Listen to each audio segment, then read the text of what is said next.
So welcome again to our quick revisions as we try to look at the 2022 question paper for biology. And I'll start from question number 1 up to 5 as I look at this section A. So there are 44 marks in this section. So the first question there was saying that figure 1.1 shows two generalized cells, F and G, of living organisms. So you can see the two types of cell. Obviously you know that this is simply an animal that is representing an animal cell. So this is an animal cell because of the absence of the cell wall, and this is representing a plant cell. So it was actually taken from a plant cell. Then A1 says identify the part labeled H. So H is simply representing the cell membrane. So that is representing the cell membrane. If of course you want to identify I, is representing the cell wall, then J is representing the vacuole. Then if you look at these that have not been labeled, that is the chloroplast, which is only found in a plant cell. Then that is actually representing the nucleus. So you should remember that. There's also what we are calling as being the cytoplasm. Yeah, so those are things that at least you should be able to recall from that cell. So identify the part labeled H. So the part labeled H was simply the cell membrane. Then how does part H differ from I? So how does H differ from I? In other words, how does the cell membrane differ from I? So you could have said that part H is, which of course we know, but we will be using part H is we can simply say partially, or if you want you can use the word selectively permeable, while part I is fully permeable. So what do I mean? Selectively or partially permeable means it allows the movement of some materials in and out of the cell. So not all of them, but when I say fully permeable, it means it can allow anything to come in and go out. And that's the difference between the part labeled H, the cell membrane, and the part labeled I, which is the cell wall. Right. Number 2 says explain the function of the part labeled J. So the part labeled J, if you want, you could have actually say it is a part that actually stores nutrients. So we can say stores nutrients. So it actually stores nutrients, sometimes even waste products. Yeah, so that is what it does. Another thing is that its concentration actually helps to maintain. If you want, you can say it helps to maintain. It actually helps to maintain what we call as being the Tagger pressure in plants. So it helps to maintain also the Tagger pressure in plants. In fact, the concentration of the vacuole, the cells found there, will determine the movement of water into or out of the cell. So that is what you should remember. F4 says to which group of living organism does cell F belong? So to which group of living organism? Those are what we simply call as being animals. Just like there, it belongs to plants, like we said. So that's an animal cell, belongs to animals, and this is a plant cell because it belongs to plants. So that is basically what you needed to do. Now look at the second question there that we have. It says figure 1.2 shows the main organization levels in multicellular organism. So when it comes to multicellular organism, I want you to remember what we call cytosol. So that indicates cell, then the T there indicates tissue, then that indicates an organ, and that indicates a system, and that indicates an organism. So cells make up tissues. Yeah, a group of tissues working together, they make up an organ. A group of organs, a system. Group of system, an organism. So you can see how you can actually remember that. So remember it also. So according to the question there, if you notice there, the question there says that the question says that one, it says identify the parts labeled K and M. In other words, they want us to fill up what is K and what is M. So from organelle, when you talk about an organelle, that is going organelle make up what is we are calling as being cells. That's what we mean. So they make up cells, and of course cells make up tissues. Tissues make up what we are calling as being organs. So what is the part labeled K and M? So K, if you look at that, our K there is supposed to be cell. So those are the cells. They make up a cell, and M is representing an organ. So that is what you needed to do. Then it says state the level of cell organization at which muscles would be found. So basically muscles are tissues, so they would actually be found on the cell organization we are calling as being tissues. That is what you would have actually highlighted there in this exam. Then give one example of a system in plants and in animals. So an example of a system in plants, the lot of system that we have, a very common type. Remember the question says an example of a system that we have. So an example of a system that we have in plants is what we call as being the vascular system. The vascular system. So we could have talked about the vascular system made up of the xylem and the phloem. Yeah, you would have also talked about the root system, because you could also talk about the root system. Is it adventitious root system, or is it a taproot system? So you could have also talked about root system. What about in animals? There are so many systems that we have. There's what we call as being the urinary system. So you could have talked about the urinary system. You could have talked about the blood circulatory system. That's another system that we have. You could have talked about the what we are calling as being the endocrine system. Yeah, so you could have talked about the endocrine system. The nervous what? You could have also talked about the nervous system. So there are a lot of systems that you can talk about in this case. So the central nervous system in that will fall in. So all those are systems that are found in what we are calling as being animals. So there are a lot of systems that are there. Hopefully we are together and you're picking up something. We can come to question number 2. In this exam it was saying figure 2.1 shows a table of substances absorbed by plants from the soil. So you can see there's oxygen, nitrates, potassium and water. Then it says from figure 2.1 identify substance or substances which enters the plant by one osmosis. So anything to do with water is what we call as being osmosis. So there we could have had water. Then active transport ions usually are taken into from the soil into the roots by active transport, because they need energy for them to move. So there I could have taken nitrates.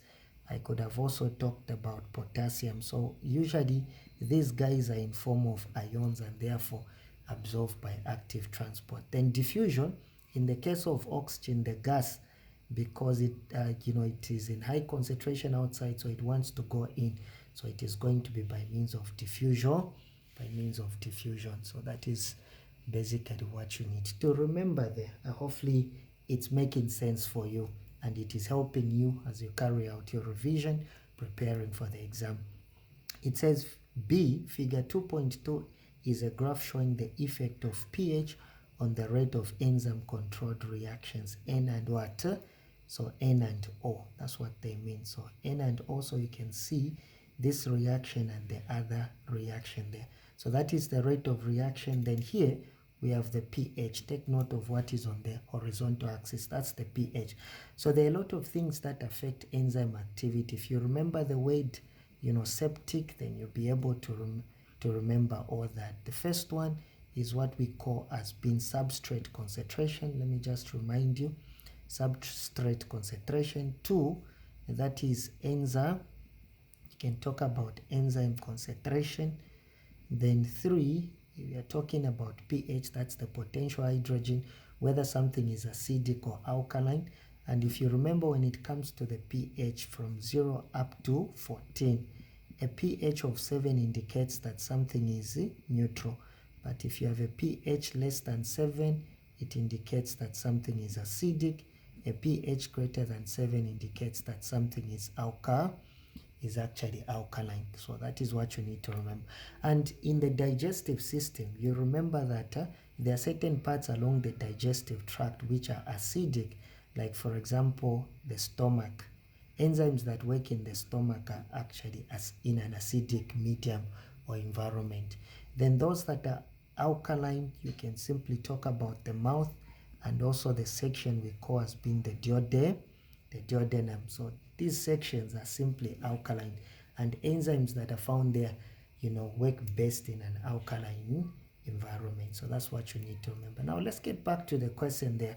So they gave you that what term is given to the parts labeled X and Y in the graph. So X and Y, if you notice, it's the topmost part or the crest of the graphs that we're having. Those are the best temperatures at which the enzyme work, and therefore we call them as being optimum. It's the best temperature, pH or anything, but since they are talking about pH, then we simply call that one as being the optimum. So that is going to be the optimum pH. So that the term that we use is simply optimum. So that is the optimum pH. So it's the best pH at which the enzyme in N and reaction O can work best. So optimum means the best. So that's what you need to, the best pH. So enzymes in the body have got the best pH or the best temperature at which they are going to be working more efficiently. It says which reaction is under acidic conditions. So remember what I explained there, which reaction is under acidic. Acidic is less than 7. So if you look at less than 7, it's here. So it's actually reaction what? So yes, that is going to be reaction N. So that is what you need to remember. So it is basically reaction N. Let's move on and try to see what else we could have actually answered or gleaned from the question. It says which reaction could only be for protein food? Give a reason for your answer. Now when it comes to protein food, where are proteins digested? Well, in many cases proteins are digested in the stomach, and in the stomach it is actually acidic because the enzymes that work there love that environment. So N would have likely been in that environment. So we could have said here, so the best option there would have been reaction N. Then give a reason. It's because we can simply say enzymes that digest, probably I could say enzymes that digest proteins in the stomach work in an acidic environment. Yeah, so the enzymes actually work best in an acidic environment. Or you'd have just said enzymes that digest protein work well in an acidic environment. So that's the key idea, because of the environment being acidic.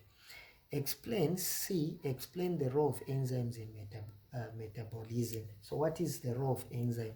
So enzymes are biological catalysts. So what they do, they alter the speed of these biochemical reactions. So enzymes, we can simply enzymes, alter. If you want, you can use the word speed, but alter is good. Alter, the rate of biochemical, you can simply say alter the rate of biochemical reactions in metabolic what? Metabolic processes. So that's what they do. They alter or speed up the rate of chemical reaction or biochemical reaction taking place inside, or the total sum of these reactions taking place in the body of living organism. Let's come to, that question there, that is number 3. It says figure 3 shows part of the alimentary canal of a human being. Then it says A, you can see this is the part that they have showed us. There are some parts labeled S, P, Q, and R. Identify the parts labeled P and Q. What is P? P is simply, it's coming in that direction, so that is the esophagus. So we can simply talk about esophagus, that is the esophagus. Then what is Q? That is the stomach. Yeah, that is the part that they actually labeled. Then B says, explain the functions of the parts labeled R in digestion. Do you know what R is? R is the pancreas. Q is simply the stomach. We can just label that. P is simply the esophagus, and S is representing the liver. There's that thing that you're able to see there. That is what we call as being the gallbladder that stores bile. So it is actually able to store bile. And this part here is what we call as being the duodenum. So this section after the stomach is called the duodenum. That's the duodenum. Now B was simply saying explain the functions of the part labeled R in digestion. So what does the pancreas do in digestion? So the pancreas does a lot of things in digestion, and that question was actually carrying 3 marks. Number 1, you could have talked about regulation of blood sugar. So it helps in regulation of blood sugar, which we simply call as being glucose, because it is able to secrete hormones such as insulin that helps to lower the level of blood sugar. Of course, there's also an hormone called glucagon. It produces that help to increase the level when it falls down. So we can simply talk about regulation of blood sugar. Then 2 would have actually talked about we can simply say it secretes digestive, we can say digestive enzymes. So it also produces a lot of digestive enzymes from the pancreatic juice, enzymes such as maybe things that enzymes like amylase. There's also lipase, there's also trypsin. So it actually produces a lot of them that assist in digestion. Then 3 secretes what we call as being bicarbonate, that help to neutralize the acidic chyme. So there's food coming from the stomach called the chyme. So now this sodium hydrogen bicarbonate, which is just simply sodium hydrogen carbonate, helps to neutralize that acidity that is actually found there. So that is what you need to remember. Then C says state 2 functions of the part labeled S in digestion. What is the function of the liver in digestion? So what does the liver do in digestion? So basically the liver in digestion, actually it helps in what we call as being metabolic. It can help in metabolism and detoxification. So destruction of poisons, breaking down, all that is actually going to do. Then another thing is that it helps in emulsification of fats, by producing bile. So bile is a component that it actually produces from the breakdown of worn out red blood cells and that bow helps in breaking down of fat. So we call it as being emulsification of fats, and that's what you need to remember. Then D says describe two effects of the common ailments of part labeled S to the human body. So describe two effects. What are the effects of common ailments of the part labeled S in the human body? So the two effects that you can actually have to the part labeled S, the liver, once the glucose levels will actually not be regulated. So meaning they're simply going to be high blood sugar. So high blood sugar will result sometimes a person, there's going to be bowel, if it's not produced, meaning there will be poor bowel formation. So there will be poor bowel formation. I would have actually talked about others, like probably you also talk about maybe low, there will be, probably we can simply say, high toxin levels in the blood. So there will be high levels of toxin in the blood. Sometimes if it goes to the west, there will be low blood pressure that may result because of the ailment of the part labeled S, which is the liver. So that is what you guys need to remember. Okay, so let's move on to question number 4 to see how you could have actually done it also in this question. So it says figure 4 summarizes the stages in the formation of the human fetus. So those are stages. You can see what is T there representing, that is the sperm, and what is that U representing, that is the ovum, or if you want you can call it as being an egg. When these two guys come together, that fertilization will take place. So this is what we call as being a zygote. A zygote will start dividing and it will form up a ball of cells you call a blastocyte, so which is just a ball of cells, as they have said. Then you have got the foetus that we are having in that direction. Now it says A1, identify the cells labeled T and what? U. So T is simply the sperm cell. So it is the sperm cell, and U is representing the ovum, or if you want, you would have said, that is an egg cell. Then A2 says, state one way in which cell T and U in figure 4 are genetically similar. So how are they similar? The sperm and the ovum. They are similar in the sense that they both, contain a haploid. Haploid, I mean have a haploid number of chromosomes. So they both contain half, which we simply call haploid number of chromosomes. All right. Then the question there simply says that what mention 3 functions of the part labeled what? V. So what is the function of the part labeled V? One, that is the part labeled V is the placenta. That's what you need to remember. So the placenta, one, is important in the secretion of hormones. So it actually helps to secrete hormones. Then 2, exchange. We can simply talk about exchange of materials between the fetus and the mother.